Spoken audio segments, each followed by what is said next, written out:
Lecture को आप like करें, शेयर करें, सब्सक्राइब करें और घंटा भी बजाएं। हम बेनीवाल सर के साथ पढ़ेंगे केमिस्ट्री, टॉपिक अपना इलेक्ट्रोकेमिस्ट्री। बहुत इंटरेस्टिंग टॉपिक है, वाइड एप्लीकेशन इस टॉपिक की। इलेक्ट्रोकेमिस्ट्री होता क्या है? इलेक्ट्रो का मतलब होता है इलेक्ट्रॉन से, और केमिस्ट्री का मतलब है केमिकल से, केमिकल एनर्जी से, और इलेक्ट्रॉन का मतलब इलेक्ट्रिकल एनर्जी से है। पूरे इस यूनिट में हम इन्हीं एनर्जी का जिक्र करेंगे। Electrochemistry is the branch of chemistry which deals with the study of electrical energy and chemical energy through redox reaction. redox reaction के माध्यम से चेंज होती है। Chemical energy non spontaneous process को यदि हम कोई इलेक्ट्रिकल एनर्जी देते हैं और तब वो टूटता है, केमिकल आयंस में टूटता है या इंटरकन्वर्टिबल होता है, तो आपके पास में वो केमिकल एनर्जी है। और जब केमिकल स्पॉन्टेनियस प्रोसेस में रिएक्शन कॉम्बिनेशन होती है, इलेक्ट्रॉन मूवमेंट करते हैं जिससे इलेक्ट्रिकल एनर्जी प्रोड्यूस होती है। हम बात करेंगे इलेक्ट्रिकल एनर्जी, केमिकल एनर्जी इंटरकन्वर्टिबल है through redox reaction. Redox reaction हम +1 में पढ़ चुके हैं। रेडॉक्स रिएक्शन जिसमें ऑक्सीडेशन और रिडक्शन रहा करती है, उसको रेडॉक्स रिएक्शन बोलते हैं। इलेक्ट्रिकल एनर्जी केमिकल एनर्जी में कैसे परिवर्तित होती है, हम एक डायग्राम के थ्रू समझने की कोशिश करते हैं। देखिए, ये आपके पास में एक सेल है, सिंगल सेल है, जिसमें आपने 2 इलेक्ट्रोड लगाई है। दोनों इलेक्ट्रोड को आपने बैटरी से जोड़ा है। की के है, स्विच है, जिसको ऑन करते ही आपके पास में चार्ज पोटेंशियल क्रिएट होता है कैथोड और एनोड का, और आपके पास में केमिकल जो सॉल्यूशन है, इलेक्ट्रोलाइट है, वो टूटेगा आयंस में, और this ion move toward opposite pole of the battery. अब इस बैटरी है, बहुत सी बुक्स में इस प्रकार का कॉम्बिनेशन दे रखा है, पॉजिटिव टर्मिनल है, नेगेटिव टर्मिनल, पॉजिटिव, इस प्रकार से। इसमें स्टूडेंट्स कंफ्यूज होता है। आप डायरेक्ट लिखिए, एक पॉजिटिव टर्मिनल है, वो एक लार्जर बेस से जोड़ा गया है, नेगेटिव टर्मिनल स्मॉलर बेस से जोड़ा गया है, इसको भी वो बैटरी के साथ जोड़ा गया। अब 2 टर्मिनल जो जोड़े गए आपके पास में, 2 टर्मिनल जो जोड़े गए, जैसे ही आपने की ऑन की, चार्ज डिफरेंस क्रिएट हुआ और सॉल्यूशन आपके पास में डिकम्पोज हुआ इनटू आयंस। वो आयंस में टूटा, सोडियम पॉजिटिव और क्लोरीन नेगेटिव, और this ion move toward the opposite electrode. आपके पास में कैटायन है, कैटायन कैथोड पे जाएगा, एनायन है वो एनोड पे जाएगा। ए से ए मिलाओ, सी से सी मिलाओ, कैटायन कैथोड पे जाएगा, एनायन एनोड पे जाएगा, और अंडरगो रेडॉक्स रिएक्शन। रिएक्शन कैसी होगी देखना। केमिकल रिएक्शन, सोडियम क्लोराइड था, टूटा, सोडियम पॉजिटिव क्लोरीन नेगेटिव है। अब सोडियम पॉजिटिव कैथोड पे रिएक्शन हुई। कैथोड पे हमेशा रिडक्शन रिएक्शन होती है आपके पास में। रिडक्शन गेन ऑफ इलेक्ट्रॉन होता, सोडियम पॉजिटिव है, इलेक्ट्रॉन को गेन करेगा, सोडियम सॉलिड बनाया, यानी कि सोडियम आपके पास में डिपॉजिट होता जाएगा, और कैथोड की जो प्लेट है वो बड़ी होती जाएगी, थिक होती चली जाएगी। एनोड में क्या होता है? एनोड में ऑक्सीडेशन होता है। ए ओवर है, ओवर ऑक्सीडेशन है, ऑलवेज ऑक्सीडेशन होगा। क्लोरीन नेगेटिव है, लॉस ऑफ इलेक्ट्रॉन करेगा, वो लॉस ऑफ इलेक्ट्रॉन करेगा, फ्री रेडिकल बनाएगा, 2 फ्री रेडिकल मिलकर के आपके पास में Cl2 गैस बनाएंगे। बहुत सी बुक्स में आपको इस प्रकार से लिखा मिलेगा, क्लोरीन नेगेटिव को आपके पास में नेगेटिवली चार्ज इलेक्ट्रॉन इस प्रकार से दिखाया जाएगा। तो बात ये है, इस इलेक्ट्रॉन को उठा करके मैं इधर लेके आया, नेगेटिव साइन आया, इसका कोई ज्यादा इश्यू नहीं है, Cl2 गैस बनेगी। आपने एक बात तो सीखी, वो ये सीखी कि एनोड पर Cl2 गैस निकली, गैस निकली और बाहर चली गई, कुछ डिपॉजिट नहीं हुआ। तो लगातार लाइब्रेशन से एनोड की प्लेट थिन होती चली जाती है, बारीक होती चली जाती है। आपने डायग्राम में देखा होगा, लगातार प्लेट आपके पास में डिसमिस हो रही है। जो ये सॉल्यूशन है वो सॉल्यूशन इलेक्ट्रोलाइट कहलाता है।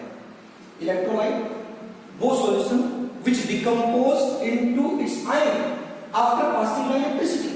इलेक्ट्रिसिटी को पास करेंगे, वो आयन में टूट जाता है, और ये इलेक्ट्रोलाइट 2 प्रकार का रहा करता।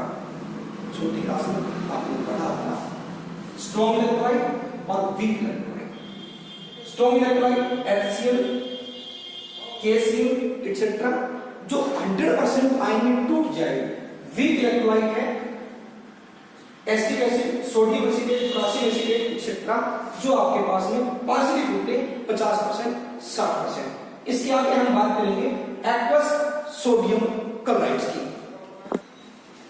एक्वस सोडियम क्लोराइड का जिक्र कर रहे हैं हम। एक्वस मींस वाटरी कंटेंट है। सोडियम क्लोराइड पहले जो हमने डिकम्पोज किया वैसे ही सोडियम पॉजिटिव क्लोरीन नेगेटिव के फॉर्म में टूटा। वाटर है आपके पास में, ये भी आयनाइज होगा H पॉजिटिव OH नेगेटिव की फॉर्म में। तो एनोड पर आपके पास में वही सेम ऑक्सीडेशन रिएक्शन हुई, क्लोरीन नेगेटिव था, 2 इलेक्ट्रॉन लिए आपके पास में Cl2 गैस बनी, और OH नेगेटिव और आपके पास में 4 इलेक्ट्रॉन निकली और वाटर प्लस ऑक्सीजन बनी आपके पास में। कैथोड पर आपके पास में रिडक्शन रिएक्शन हुई, आपके पास में reduction reaction, gain of electron हुआ, सोडियम सॉल्ट बना और हाइड्रोजन गैस बनी आपके पास में।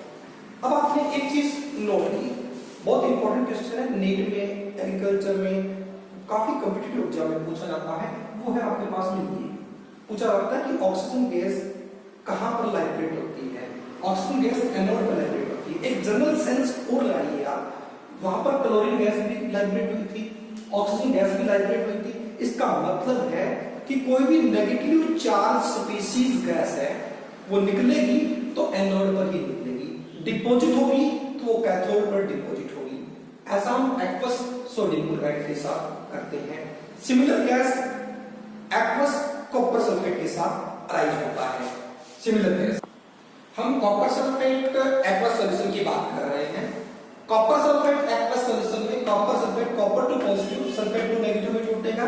सिमिलर गैस में आपके पास वाटर है, H पॉजिटिव OH नेगेटिव में टूटेगा। वही एनोड और कैथोड की रिएक्शन होगी। एनोड पे हमेशा ऑक्सीडेशन हाफ रिएक्शन होती है, हम जानते हैं। कैथोड पे रिडक्शन हाफ होती है, हम जानते हैं। एनोड पे ऑक्सीडेशन होगी, 4H नेगेटिव चार्ज स्पीशीज है आपके पास में, 4 इलेक्ट्रॉन को गेन करेगी आपके पास में, लॉस ऑफ 4 इलेक्ट्रॉन, ऑक्सीडेशन ना करके लॉस करेगी, वाटर प्लस ऑक्सीजन बनाएगी। कैथोड के केस में कॉपर टू पॉजिटिव गेन करेगी 2 इलेक्ट्रॉन, कॉपर सॉलिड बनाएगी। लेकिन एनोड पर आपके पास में नेगेटिव चार्ज स्पीशीज, एक तो OH नेगेटिव थी, एक आपके पास में सल्फेट थी। सल्फेट टू नेगेटिव का डिस्चार्ज पोटेंशियल OH नेगेटिव के डिस्चार्ज पोटेंशियल से ज्यादा होता है, यानी कि OH नेगेटिव हाइड्रोक्साइड आयन है वो lower discharge potential and hence preferably to oxidise. इसीलिए OH नेगेटिव आपके पास में ऑक्सीडाइज होगी। ठीक इसी प्रकार से कॉपर टू पॉजिटिव का डिस्चार्ज पोटेंशियल हाइड्रोजन से कम होता है, इसलिए कॉपर टू पॉजिटिव आपके पास में रिड्यूस होगा। अब सॉल्यूशन में बच गया आपके पास में H पॉजिटिव बच गया, यहां से तो ये बच गया और यहां से आपके पास में सल्फेट बच गया। ये दोनों आपस में कंबाइन करेंगे, सल्फ्यूरिक एसिड बनाएंगे। इसीलिए किसी सेल का जो सॉल्यूशन ला करता है वो एसिडिक नेचर में ला करता है। इस बात को ये तस्दीक करता है। हमने देखा कि कॉपर सल्फेट देखा, आपने सोडियम क्लोराइड देखा कि कितना मास यहां डिपॉजिट हो रहा है और कितना मास यहां लाइब्रेट हो रहा है।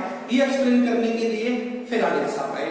फेराडे ने 2 लॉ दिए कि कितना मास किसी भी इलेक्ट्रोड पर डिपॉजिट होगा या किसी दूसरे इलेक्ट्रोड पर लाइब्रेट होगा, वो किसके बराबर होगा।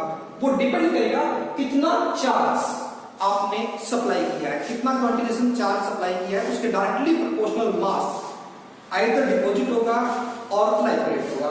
तो फेराडे ने 2 लॉ दिए। फर्स्ट लॉ सिंगल सेल को रिप्रेजेंट करता है आपके पास में कि first law weight of substance, amount of substance which vibrate or deposit on any electrode is directly proportional to quantity of electricity passed through them. कितनी electricity आप पास करते हैं, तो W is directly proportional to Q, Q के बराबर रहेगा जो directly proportional हो। और हम जानते हैं जो इलेक्ट्रिसिटी है Q चार्ज है आपके पास में, वो amount of electric current pass 40 seconds time के लिए करता है। तो Z is constant of proportionality, electrochemical equivalent constant बोलते हैं इसको Z। तो ZIT आपके पास बना Faraday first law. Z is the electrochemical equivalent constant, that is Faraday's constant। और Faraday's constant होता क्या है? Faraday's constant आपने इलेक्ट्रिक चार्ज, एक इलेक्ट्रॉन पे जितना चार्ज है और एक मोल सब्सटेंस के लिए लिया आपने, एक मोल की वैल्यू आपके पास में अवोगाड्रो नंबर और दोनों का आप मल्टीप्लिकेशन करते हैं वो 96,487 कूलम पर मोल आता है। नियरली इक्वल टू हम कैलकुलेशन के दौरान 96,500 कूलम पर मोल लिया करते हैं। बात करें फैराडे के सेकंड लॉ की। सेकंड लॉ का मतलब होता है एक सेल ना होकर के नंबर ऑफ सेल सीरीज में जोड़ दिए जाए। सेकंड सेल में फैराडे ने 2 सेल लिए थे, एक सेल लिया सिल्वर नाइट्रेट सॉल्यूशन में सिल्वर रॉड लगाई आपने और कॉपर नाइट्रेट सॉल्यूशन में कॉपर रॉड लगाई। इनर सर्किट को इन्होंने कैथोड एनोड को कंप्लीट किया और आउटर सर्किट में वही सेल आपने V वोल्टेज से बैटरी से कनेक्ट किया। ऐसा कनेक्ट किया तो ये जो मास डिपॉजिट होगा या लाइब्रेट होगा वो किसके बराबर रहेगा? तब फैराडे ने सेकंड लॉ दिया कि mass of silver upon mass of copper is equal to equivalent weight of silver upon equivalent weight of copper के बराबर रहेगा। ऐसा सेकंड लॉ ऑफ फैराडे में हम पढ़ते हैं। तो ये आपके पास में एक टॉपिक था इलेक्ट्रोलाइटिक सेल और उससे जुड़ा आपके पास में कितना मास डिपॉजिट होता है, कितना मास आपके पास में लाइब्रेट होता है, फैराडे ने एक्सप्लेन किया। Thank you.